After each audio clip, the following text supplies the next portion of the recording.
اعوذ باللہ من الشیطان الرجیم بسم اللہ الرحمن الرحیم وَإِذِ اسْتَسْقَىٰ مُوسَىٰ لِقَوْمِهِ فَقُلْنَا اضْرِب بِّعَصَاكَ الْحَجَرَ فَانْفَجَرَتْ مِنْهُ اثْنَتَا عَشْرَةَ عَيْنًا قَدْ عَلِمَ كُلُّ أُنَاسٍ مَّشْرَبَهُمْ كُلُوا وَاشْرَبُوا مِن رِّزْقِ اللَّهِ وَلَا تَعْثَوْا فِي الْأَرْضِ مُفْسِدِينَ صدق اللہ العظیم۔ اور یاد کرو جب موسیٰ نے اپنی قوم کے لیے پانی کی دعا کی تو ہم نے کہا اپنا عصا پتھر پر مارو تو اس سے 12 چشمے پھوٹ نکلے۔ ہر گروہ نے اپنا اپنا متعین کر لیا، یعنی اپنی پینے کی جگہ کو متعین کر لیا۔ کھاؤ پیو اللہ کے رزق سے اور زمین میں فساد کرتے ہوئے نہ پھرو، یعنی فساد نہ کرو زمین پر اور ہر طرف فساد مت پھیلاؤ۔ پروگرام الکلام میں آپ تمام دیکھنے والوں کو خوش آمدید۔ کل ہم نے سورۃ البقرہ کی آیت نمبر 57 تک ہم نے بات کی تھی، اور آج انشاءاللہ ہم 57 کے بعد 58، 59 اور 60 ان آیات پہ بات کریں گے۔ اللہ سبحانہ و تعالیٰ نے بنی اسرائیل پہ من اور سلویٰ کو نازل فرمایا اور یہ فرمایا کہ طیبات سے تم کھاؤ جو ہم نے تم کو دیا، اور انہوں نے اپنے اوپر ظلم کیا، ہم پر انہوں نے کوئی ظلم نہیں کیا۔ اور اس کے بعد یہ فرمایا کہ ہم نے جب انہیں کہا کہ داخل ہو جاؤ اس بستی میں، اب یہ بستی کون سی ہے؟ القریۃ بستی، فلسطین کی بستی ہے، یعنی فلسطین کا کوئی شہر، یعنی اس سے مراد ہے جیسے بیت المقدس ہے اور ریحہ ہے یا ستیم ہے۔ بائبل میں ہمیں ستیم کا ذکر ملتا ہے، اور ہمارے بعد مفسرین نے ریحہ یا یریحو اس کا ذکر کیا ہے کہ اس سے مراد وہ بستی ہے۔ قرآن مجید میں ایک حوالہ اس موجود ہے، سورۃ المائدہ میں اللہ سبحانہ و تعالیٰ نے آیت نمبر 21 میں یہ فرمایا کہ یا قوم، اے قوم، ادخلوا الارض المقدسہ، کہ پاک زمین میں، مقدس زمین میں تم داخل ہو جاؤ، یعنی فلسطین میں، التی کتب اللہ لکم، کہ جو اللہ نے تمہارے لیے لازم کر دی ہے، ولا ترتدوا علی ادبارکم، اور تم واپس مت پلٹو، تو ورنہ تم نقصان اٹھانے والے ہو جاؤ گے۔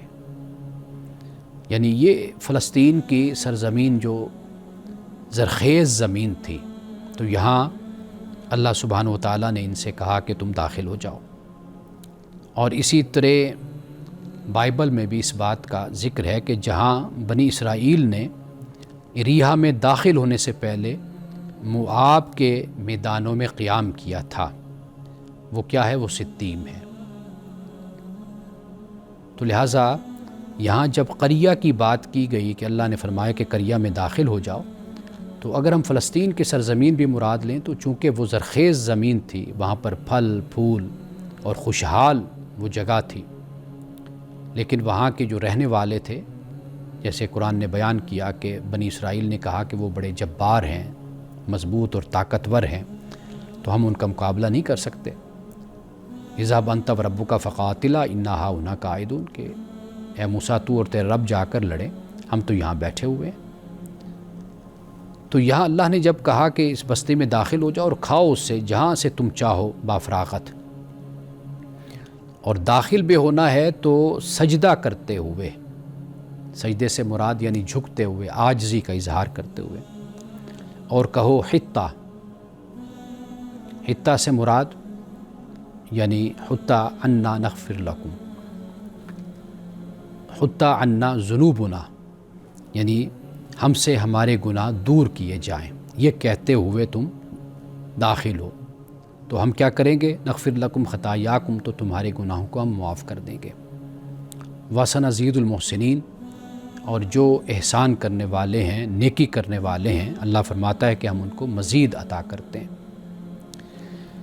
اب تقاضا ان سے یہ تھا کہ بھئی تم نے غلطی کی، خطا کی، تم سے کتنے بڑے گناہ ہو گئے، تو تم جب اس بستی میں تم داخل ہو تو پھر تمہارا رویہ طریقہ یہ ہونا چاہیے کہ تم اللہ کا نام لیتے ہوئے اور عاجزی کے ساتھ جھک کر تم داخل ہو اور حطّہ کہو، یعنی حطّ عنا ذنوبکم، ذنوبنا، کہ ہمارے گناہوں کو معاف کر دیا جائے۔ تو فرمایا کہ اگر تم ایسے کہو گے تو ہم تمہارے گناہوں کو معاف کر دیں گے۔ فبدل الذین ظلموا، لیکن ان لوگوں نے کیا کیا؟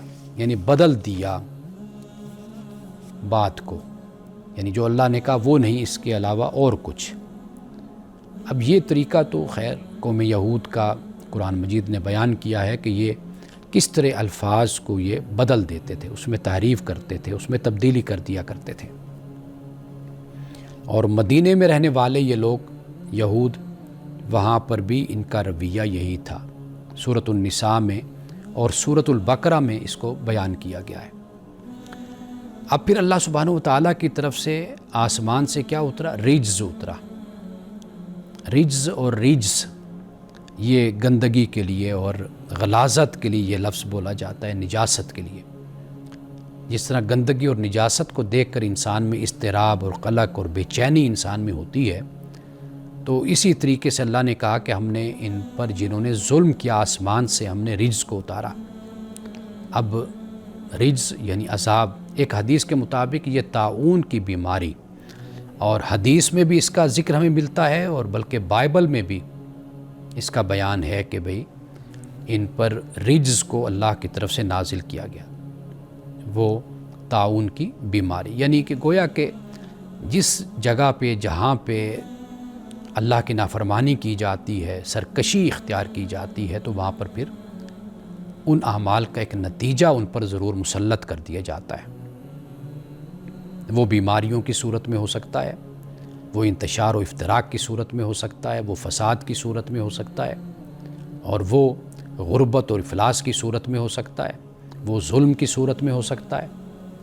تو یہ ایسا عذاب خدا نے ان پر اتارا کہ جو رجز تھا، بے چین کر دینے والا تھا۔ اور یہ عذاب کیوں اترا؟ تو فرمائے بما کانوا یفسقون، اس عذاب کے اترنے کی وجہ یہ تھی کہ یہ لوگ فسق کرتے تھے۔ یعنی فسق سے مراد اللہ کے احکام کی اس طریقے سے سرکشی کہ اس کو اہمیت ہی نہ دی، خدا کے احکام کو، نعوذ باللہ، کہ یہ خدا کے احکام ہیں، یعنی دن رات گناہوں میں غلطاں رہے اور گناہ کرتے رہے اور نافرمانی کرتے رہے۔ تو یہاں پہ اللہ سبحانہ و تعالیٰ نے اسی بات کو بیان فرمایا۔ اور یہ جو بات کا بدل دینا ہے، یعنی ایک تو اس کا معنی یہ ہے کہ قول، بات، ہمارے بعد مفسرین نے اس سے مراد ان کا رویہ بھی مراد لیا ہے۔ یعنی اللہ سبحانہ و تعالیٰ نے تو یہ کہا نا کہ بھئی آپ حطّہ کہتے ہوئے آپ داخل ہو جائیں، یعنی آپ اللہ کی بارگاہ میں یہ کہیں کہ اللہ ہمارے گناہوں کو معاف کر دیا جائے، تو یہ کہتے، لیکن نہیں، یعنی ان کا رویہ معافی مانگنے والا اور مغفرت طلب کرنے والا رویہ ان کا نہیں تھا۔ ان کا رویہ کیا تھا؟ اس کے بالکل برعکس ان کا رویہ تھا۔ جیسے میں نے ابھی آپ کے سامنے بیان کیا کہ فلسطین کی سرزمین میں داخل ہونے کا اللہ نے ان کو حکم دیا۔ حضرت موسیٰ علیہ السلام نے کہا، لیکن وہ نہیں مانے، تیار نہیں ہوئے، ڈر گئے، اور خدا کی اس نافرمانی کی جو سزا ان کو ملی کہ وہ 40 سال پھر بھٹکتے رہے اور ان کو منزل نہیں ملی، 40 سال کا عرصہ وہ بھٹکتے رہے۔ قرآن پاک نے سورۃ المائدہ میں یتیہون فی الارض اس بیان کیا ہے۔ اب اس کے بعد فرمایا کہ جب حضرت موسیٰ علیہ السلام نے اپنی قوم سے اللہ سے پانی کی دعا کی کہ اللہ پانی عطا فرما، تو پہلے کھانے کے لیے من و سلوا تھے، اور اب جو بیان کیا، اب پانی کی طلب ہوئی تو اللہ سبحانہ و تعالیٰ نے پانی عطا فرمایا۔ تو کیا فرمایا کہ عصا کو مارو زمین پر، پتھر پہ مارو تو پتھر سے پھر چشمے پھوٹ نکلے۔ ہم آگے جا کر پڑھیں گے اسی سورۃ البقرہ میں کہ پتھر بھی، کئی دل تو ایسے ہوتے ہیں کہ جو اتنے سخت ہوتے ہیں کہ کبھی بھی نرمی اور رحم دلی نہیں پیدا ہوتی، اور جبکہ پتھر ایسے ہوتے ہیں کہ ان میں سے بھی چشمے پھوٹ پڑتے ہیں حالانکہ وہ سخت ہوتے ہیں۔ تو یہاں پہ اسی بات کو بیان کیا کہ حضرت موسیٰ علیہ السلام نے عصا مارا تو پتھر سے چشمے پھوٹ نکلے۔ کتنے؟ 12 چشمے، چونکہ 12 قبیلے تھے تو لہٰذا 12 چشمے پھوٹ نکلے۔ اب یہاں پہ گویا کہ حضرت موسیٰ علیہ السلام کا یہ معجزہ ہے جس کو بیان کیا گیا ہے، اور یہ معجزہ کیسے ہے اس پہ ہم وقفے کے بعد بات۔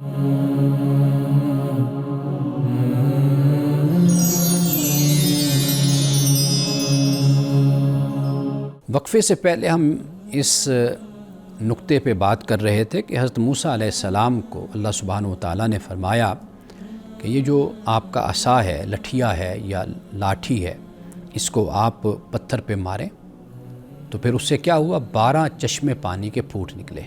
چونکہ قبیلے 12 تھے تو لہٰذا کہا کہ تم ہر قبیلے کو اور ہر گروہ کو اپنی اپنی جگہ پانی کی مل گئی۔ اب یہ معجزہ ہے حضرت موسیٰ علیہ السلام کا۔ یہاں سے یہ معلوم ہوتا ہے کہ معجزہ پیغمبر تب ہی دکھاتا ہے، تب ہی اس کا اظہار کرتا ہے کہ جب خدا کا حکم ہوتا ہے، جب خدا کی مشیت، خدا کا ارادہ ہوتا ہے۔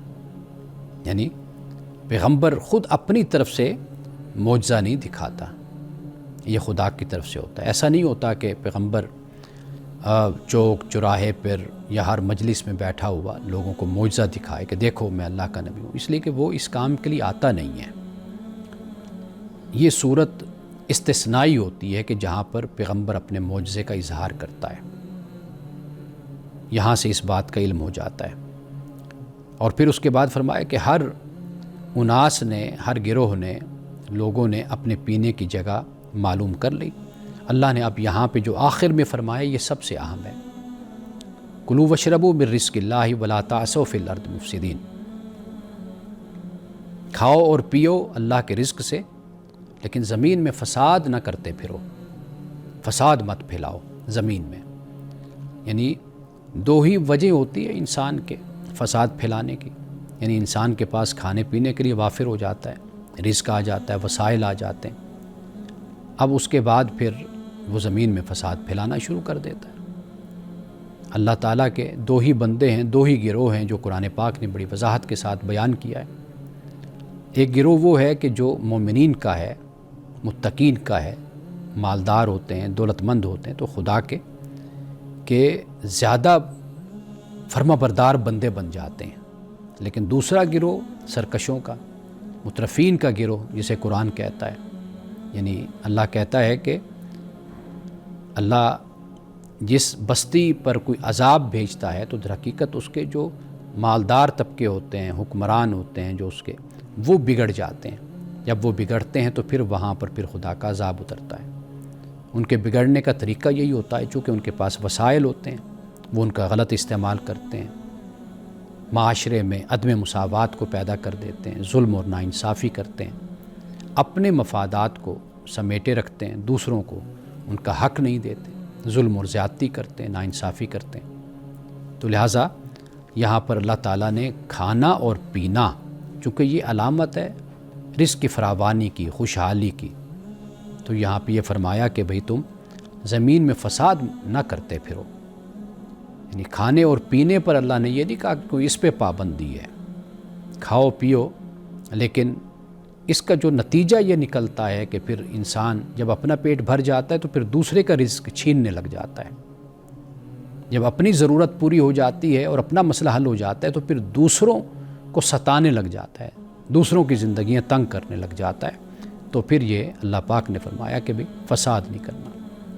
لیکن بنی اسرائیل کی جو تاریخ ہمیں بتاتی ہے قرآن کی روشنی میں اور بائبل کی روشنی میں، وہ یہی بتاتی ہے کہ انہوں نے سرکشی کا راستہ اور فساد کا راستہ زیادہ اختیار کیا، اور رب کی طرف جب کہ اتنے پیغمبر ان کی طرف آئے، حضرت موسیٰ علیہ السلام، یعنی آپ یوں سمجھ لیجئے کہ حضرت یعقوب علیہ السلام سے لے کر آپ اس کو شروع کیجئے، حضرت اسحاق، حضرت یعقوب، یوسف، بنیامین، اور پھر اس کے بعد آپ دیکھتے جائیے حضرت موسیٰ، حضرت ہارون، اور حضرت زکریا، حضرت یحییٰ، حضرت عیسیٰ علیہ السلام، کتنے پیغمبر آئے۔ اسی بات پر ہی تو ان کا فخر تھا کہ بھئی ہمارے بڑے پیغمبر ہمارے پاس آئے اور ہم ان کی اولادیں ہیں۔ لیکن اس کے باوجود بھی جو سرکشی اور نافرمانی اس سے باز نہیں آئے۔ سورۃ بنی اسرائیل کا پہلا رکوع اگر آپ پڑھیں، اس کا مطالعہ کریں، تو وہاں سے جو بات معلوم ہوتی ہے، وَإِنْ عُدْتُمْ عُدْنَا، قرآن پاک وہاں پہ یہ کہتا ہے، یعنی اس سے مراد کیا ہے؟ مراد یہ ہے کہ جب تم نے سرکشی کی، زمین پر فساد پھیلایا، تو پھر ہم نے بھی تمہیں سزا دی، اور فرمایا کہ وَإِنْ عُدْتُمْ عُدْنَا، پھر ایک عرصہ ایسا آیا کہ رب کی طرف یہ پلٹ آئے، تو رب نے فرمایا کہ ہم بھی پلٹے، ہم نے بھی پھر تمہارے لیے زمین پر امن اور سلامتی قائم کر دی، اور تم نے خوشحالی کی اور امن اور سکون کی زندگی گزاری۔ تو فرمایا کہ اگر تم پلٹو گے تو پھر ہم بھی دوبارہ پلٹیں گے، یعنی تمہیں سزا دیں گے۔ تو یہ بالکل کیٹاگوریکلی قرآن پاک نے اس بات کو بیان کر دیا ہے، اور سورۃ المائدہ میں بھی یہی فرمایا، وقالت الیہود والنصارى نحن ابناء اللہ واحباؤہ۔ یہود و نصارہ کہتے ہیں کہ ہم تو اللہ کے محبوب ہیں، ہم تو اللہ کے بیٹے ہیں۔ تو اللہ نے فرمایا کہ اے نبی آپ ان سے کہیے، پھر تمہیں اللہ تعالیٰ تمہارے گناہوں کی وجہ سے عذاب کیوں دیتا ہے، سزا کیوں دیتا ہے تمہیں؟ تو سزا دینے کی وجہ در حقیقت یہی ہے کہ خدا کا ایک کرائیٹیریا ہے، ایک میزان ہے، میزان عدل ہے، جس پر اللہ تمہیں پرکھتا ہے تمہارے اعمال کو، پھر اس کے مطابق جو نتیجہ نکلتا ہے اللہ وہ تم کو دے دیتا ہے۔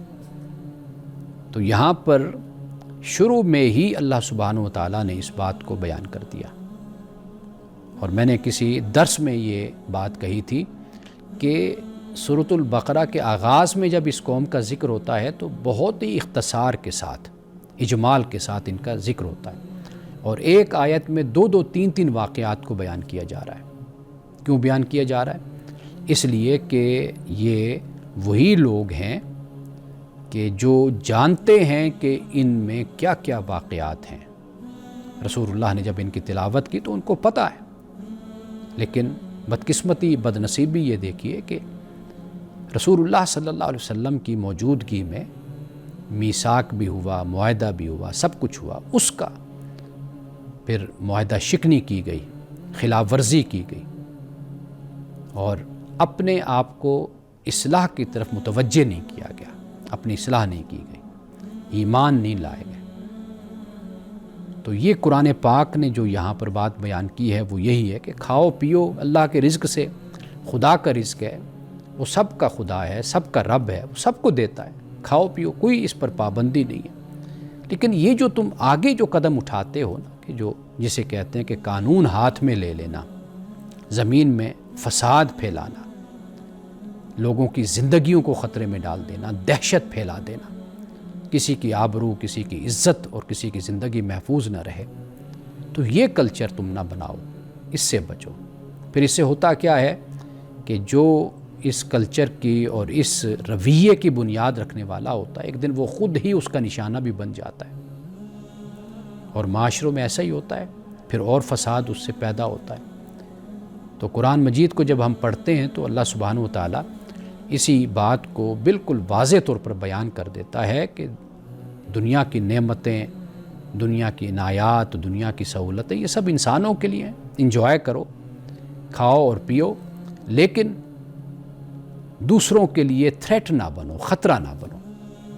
تو اللہ سبحانہ و تعالیٰ نے حضرت موسیٰ علیہ السلام کو اس بات کو، آپ کے سامنے اس بات کو بیان بھی کیا، اور یہ گویا کہ حکم دیا کہ آپ اپنی قوم کو اصلاح کے لیے اور ان کو اخلاق کی طرف لانے کے لیے آپ اس بات کی تعلیم دیجیے۔ اب یہ جو کچھ بھی ہم پڑھ رہے ہیں، اب اس کے بعد جب اس کا اختتام ہوگا تو سورۃ البقرہ میں پھر مختلف واقعات یعنی جستہ جستہ اس کو بیان کیا جاتا ہے، درمیان میں سے کوئی جملہ معترضہ آپ اس کو کہہ لیجئے، کوئی اور بات اس کی طرف قاری کو متوجہ کیا جاتا ہے، سامع کو متوجہ کیا جاتا ہے، پھر اس کے بعد پھر حضرت موسیٰ علیہ السلام کے حوالے سے پھر ایک واقعہ قوم بنی اسرائیل کا پھر اس کو بیان کیا جاتا ہے۔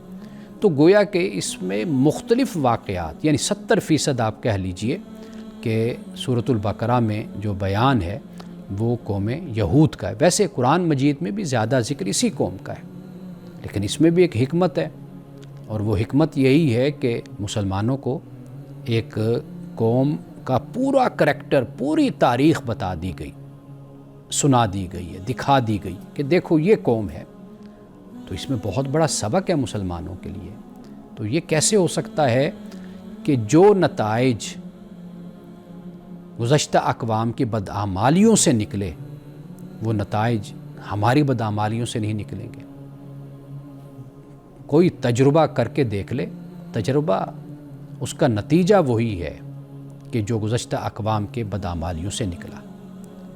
تو لہٰذا قوم یہود کا حضرت موسیٰ علیہ السلام کے حوالے سے جو واقعات یہاں پر بیان کیے گئے، تو ان سے ہمیں تو یہی سبق ملتا ہے، یہی بات ہمیں ملتی ہے کہ فساد نہیں پھیلانا چاہیے، چاہے وہ مذہب کے نام پر ہو، چاہے وہ سیاست کے نام پر ہو، وہ گروہ بندی کے نام پر ہو، اپنی جماعتوں کے نام پر ہو، یا اپنی ذات پات کی بنیاد پر ہو، کسی بھی حوالے سے ہو، اپنے قبیلے کی بنیاد پر ہو، فساد نہیں کرنا۔ کھاؤ پیو، اچھی زندگی گزارو، امن اور سلامتی کی زندگی گزارو، لیکن قانون کے پابند اپنے آپ کو رکھو۔ تو یہ حقیقت ہے، معاشرے بھی ہمیشہ وہی ترقی اور آگے بڑھتے ہیں جہاں پر امن اور سکون اور جہاں پہ سلامتی ہوتی ہے۔ وقفے کے بعد آپ کے سوالات کو لیتے ہیں، انشاءاللہ تعالی بات کرتے ہیں۔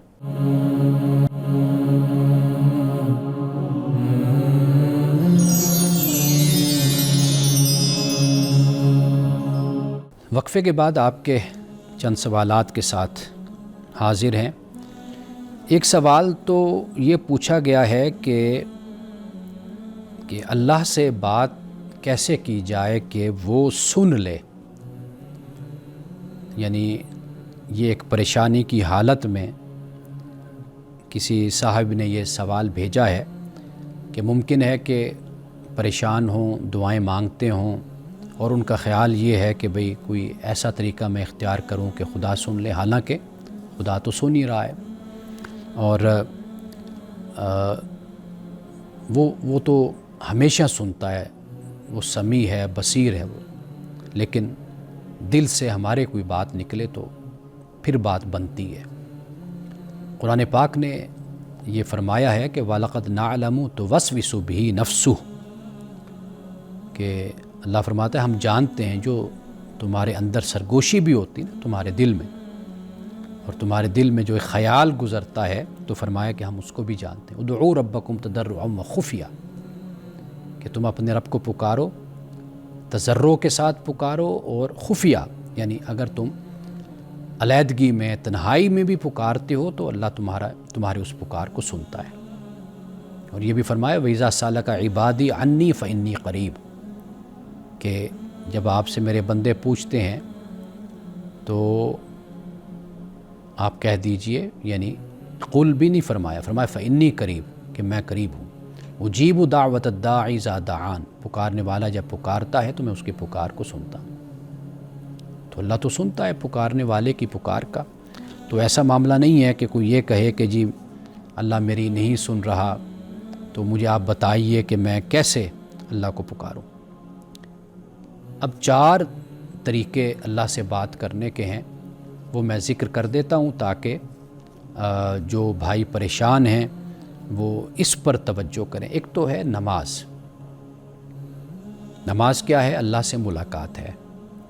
جیسے حضرت علی رضی اللہ تعالیٰ عنہ کا ایک قول میں نے نقل کیا کہ آپ کی طرف منسوب کیا جاتا ہے یہ قول کہ جب میرا یہ جی چاہتا ہے کہ میں اللہ سے کلام کروں، اللہ سے بات کروں، تو پھر میں نماز پڑھتا ہوں، اور جب میرا یہ جی چاہتا ہے کہ اللہ مجھ سے کلام کرے تو پھر میں قرآن پڑھتا ہوں۔ تو لہٰذا ایک بات تو یہ ہو جاتی ہے کہ نماز پڑھیے، اور یہ اللہ تعالیٰ سے ایک ملاقات ہے۔ اس کی پابندی کیجیے۔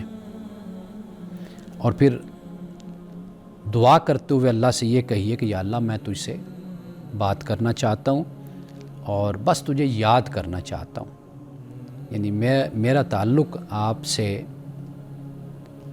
جو تعلق ہے وہ یہ نہیں کہ بھئی بس محبت کا تعلق میرا آپ کے ساتھ ہے، تو اس تعلق کو مضبوط کرنے کی کوشش کیجیے۔ اور پھر اپنے دل میں امن یجیب المضطر اذا دعاہ، قرآن کہتا ہے کہ کون ہے کہ جو مضطرب شخص ہے، بے چین اور پریشان شخص ہے، اس کی دعا کو، اس کی پکار کو کوئی سنے، تو اللہ ہی سنتا ہے انسان کی پکار کو۔ تو لہٰذا یہ طریقہ بھی اختیار کیجیے۔ اور پھر چوتھا ہے کہ قرآن کے ذریعے سے، ایک تو نماز کا میں نے پہلے ذکر کیا، اور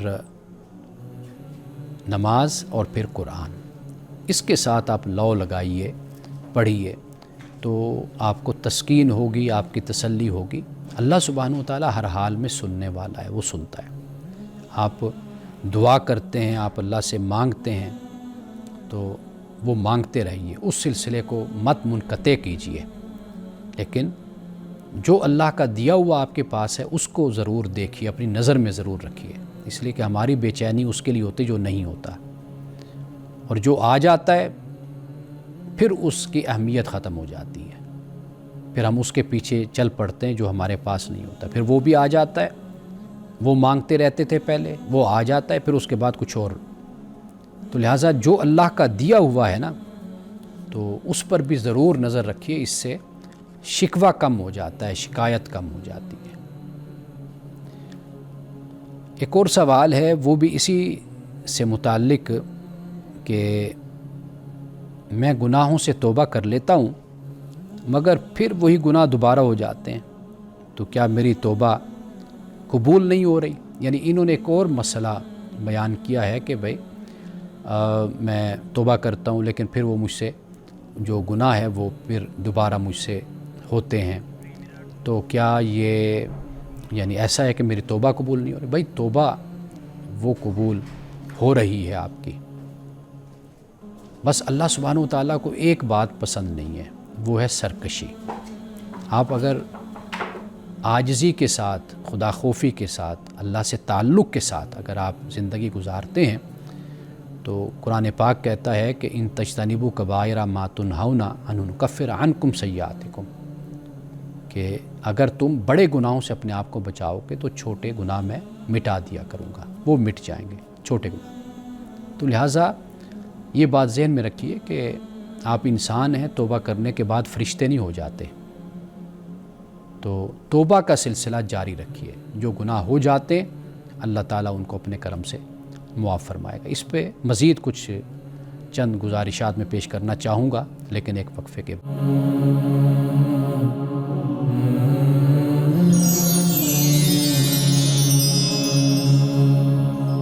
وقفے پہ جانے سے پہلے ہم بات کر رہے تھے توبہ کے حوالے سے۔ سورۃ النساء میں اللہ سبحانہ وتعالیٰ نے یہ فرمایا ہے کہ اللہ پہ توبہ یعنی ان کو معاف کرنا لازم ہے، اللہ نے لازم کر لیا ہے۔ کون سے لوگ؟ کہ جو جہالت میں غلطی کر بیٹھتے ہیں، گناہ کر بیٹھتے ہیں۔ جہالت سے مراد کیا ہے؟ یعنی جذبات سے مغلوب ہو کر اور ایسی کیفیت میں چلے گئے کہ ان کو پتہ ہی نہیں چلا، ان سے گناہ ہو گیا، غلطی ہو گئی، خطا ہو گئی۔ جیسے انسان شدید غصے میں آ کر کہیں منہ سے غلط بات نکال بیٹھتا ہے، کسی پر ہاتھ اٹھا بیٹھتا ہے، کسی کے ساتھ ظلم کر بیٹھتا ہے، تو پھر کیا ہے؟ ثم یتوبون من قریب، پھر وہ فوراً اپنے رب کی طرف پلٹتے ہیں، تو ایسے ان لوگوں کو اللہ معاف کر دیتا ہے۔ تو اب یہ کیفیت دیکھیے، انسان ہیں ہم، کوئی نہ پتھر ہیں نہ ہم فرشتے ہیں، تو ہم سے غلطیاں ہوتی ہیں، گناہ ہوتے ہیں، کبھی لہجے سخت ہو جاتے ہیں، کبھی نرم بول لیتے ہیں، اور کبھی کوئی غلطی میں یا جذبات میں قدم اٹھا بیٹھتے ہیں، سب کچھ ہے۔ لیکن اللہ کو بندہ وہ پسند ہے اپنا کہ جو اللہ سے توبہ کرتا ہے۔ آئیے چند باتیں میں ایسی آپ کو بتا دیتا ہوں کہ جن کے اختیار کرنے سے یہ ہے کہ گناہ سے بھی انسان کنارہ کشی اختیار کر لیتا ہے۔ ایک تو گناہ کے جو اسباب ہیں ان سے دوری اختیار کیجیے۔ قرآن کہتا ہے کہ ولا تقربوا الفواحش، فواحش کے قریب بھی نہ جاؤ۔ تو قریب نہ جاؤ سے مراد کے یعنی اس کے اسباب ہیں ان سے بھی بچو، پھر تم برائی سے بھی بچ جاؤ گے۔ دوسری بات یہ ہے کہ کوئی مثبت عادتیں اختیار کیجیے، جیسے قرآن کی تلاوت کرنا ہے، ورزش کرنا ہے، واک کرنا ہے، تو یہ ایک مثبت اس طرح کی ایکٹیویٹیز ان میں اپنے آپ کو مصروف کیجیے۔ اور اللہ سے جو تعلق ہے نا وہ اپنا محبت کی بنیاد پر بنائیے، جذباتی بنیاد پر۔ جیسے انسان کا ایک چھوٹی سی مثال دے رہا ہوں، مخلوق کا کوئی تعلق تو خالق سے نہیں ہے، جیسے ماں سے آپ محبت کرتے ہیں، جذباتی محبت ہوتی ہے، باپ سے کرتے ہیں، تو خدا کے ساتھ بھی جذباتی انداز اختیار کیجیے، اس طرح محبت کیجیے اپنے رب کے ساتھ، اور استغفار کو اپنا معمول بنائیے، یہ کام کیجیے۔ یعنی یہ 4 باتیں میں نے آپ کے سامنے رکھی ہیں کہ اسباب سے گناہ کے وہ دور رہیے، آپ پازیٹیو ہیبٹس اپنی پیدا کیجیے، اور پھر یہ ہے کہ اللہ سے تعلق کو جذباتی بنائیے، یعنی ایسے لگے کہ جیسے آپ سے کوئی غلطی گناہ ہو جائے آپ رونے لگ جائیں کہ اللہ مجھے تجھ سے اتنی محبت ہے، میں پھر مجھ سے یہ ایسا ہو گیا، مجھے معاف کر دے، میری مغفرت کر دے، میں ایسا پھر نہیں کروں گا۔ جیسے انسان روتا ہے نا، یعنی ایک جذباتی تعلق ہوتا ہے، وہ خدا کے ساتھ آپ قائم کیجیے۔ اور پھر کیا ہے آخری بات کہ استغفار کو اپنا معمول بنا لیجیے، تو اس سے انشاءاللہ تعالی جو توبہ جو آپ سوچتے ہیں تو پھر اللہ تعالیٰ وہ والی توبہ آپ کو، جسے توبۃ النصوح کہتے ہیں، وہ اللہ آپ کو عطا فرمائے گا۔ اب ایک سوال ہے، یہ سوال ہے تو ذرا تھوڑا سا کہہ لیجئے کہ جذباتی سوال بھی ہے، اور اس پر میں چاہوں گا کہ اسی وقت مزید میں بات کروں، لیکن فی الحال میں سوال یہ ہے کہ کبھی لگتا ہے اللہ قریب ہے، کبھی لگتا ہے بہت دور چلا گیا ہے۔ یہ جو اتار چڑھاؤ ہوتا ہے انسان میں، یہ کیوں ہوتا ہے؟ اس کی وجہ کیا ہے؟ اور یہ وہ سوالات ہیں کہ جو ہم لوگ ان میں سے گزرتے رہتے ہیں ان سوالات سے۔ قرآن پاک نے تو واضح طور پہ فرما دیا وَنَحْنُ أَقْرَبُ إِلَيْهِ مِنْ حَبْلِ الْوَرِيدِ، کہ جو تمہاری شاہ رگ ہے نا، تمہارا رب اس سے بھی زیادہ تمہارے قریب ہے۔ اب آپ دیکھ لیجئے کہ آپ کی آنکھوں میں سرما ہو تو سرما دکھائی تو نہیں دیتا نا، کیوں نہیں دکھائی دیتا؟ یہ قربت ہوتی ہے، جو چیز جتنی زیادہ قریب آپ کی ہوگی وہ آپ کو نظر نہیں آئے گی۔ تو اللہ کی جو قربت ہے اس کا تو عالم یہ ہے۔ ہاں انسان کا جو محسوس کرنا ہے یہ مختلف چیز ہو جاتی ہے۔ اب واضح بات ہے کہ خدا تو ہمارے قریب ہے، اس کی قربت کو اب ہم نے محسوس کرنا ہے نا، تو واضح بات ہے کہ پھر ہمیں ویسے بننا ہوگا جیسے رب چاہتا ہے، تاکہ ہم بھی اس کی قربت کو محسوس کر سکیں۔ تو اس کے لیے پھر کیا کرنا ہے؟ اس کے لیے اللہ سے محبت کرنی ہے، اللہ سے تعلق کو مضبوط کرنا ہے، اس کو اپنا محبوب بنانا ہے، ایسا محبوب بنانا ہے کہ اس کے بغیر ہمارا کچھ بھی نہ ہو، ہمارا گزارا ہی نہ ہو۔ اس طرح جیسے ہم کسی مخلوق سے محبت کرتے ہیں نا، خدا کی کسی بندے سے یا بندی سے محبت کرتے ہیں اور سمجھتے ہیں کہ بس یہ نہ ہوا نا میری زندگی میں، بس میری زندگی تو ختم ہوگی، میں تو زندگی کا باب ہی بند ہو گیا میرا، اگر یہ شخص میری زندگی میں نہ ہوا تو یا چلا گیا تو۔ خدا کو اس طرح اگر ہم محسوس کرتے ہیں تو پھر اس کا قرب بھی ہمیں محسوس ہوگا۔ تو لہٰذا خدا تو قریب ہے ہی ہمارے، وہ تو کبھی دور نہیں ہوا، وہ سنتا بھی ہے، وہ دعاؤں کا جواب بھی دیتا ہے، لیکن ہم اپنے آپ کو اس قابل بنائیں کہ ہم یہ چیزیں محسوس کر سکیں، اس کی قربت کو ہم جان سکیں۔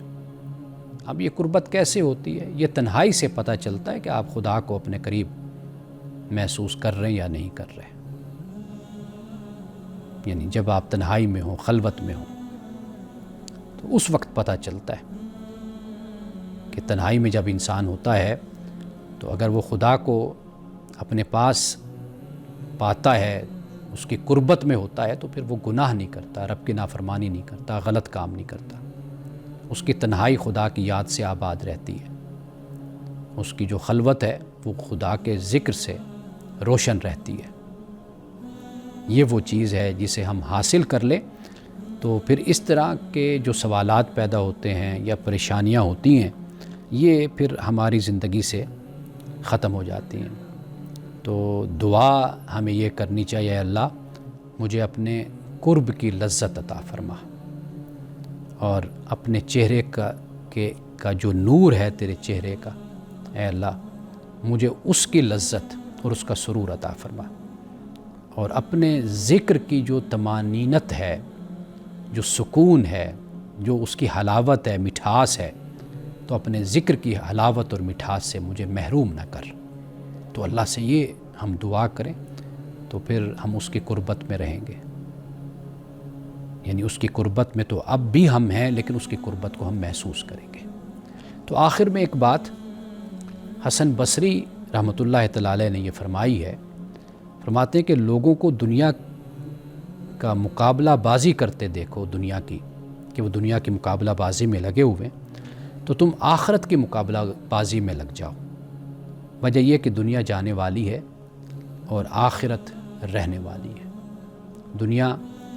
لوگ دنیا کی مقابلہ بازی میں لگ جائیں، تم اپنے رب کو پانے کی مقابلہ بازی میں لگ جاؤ۔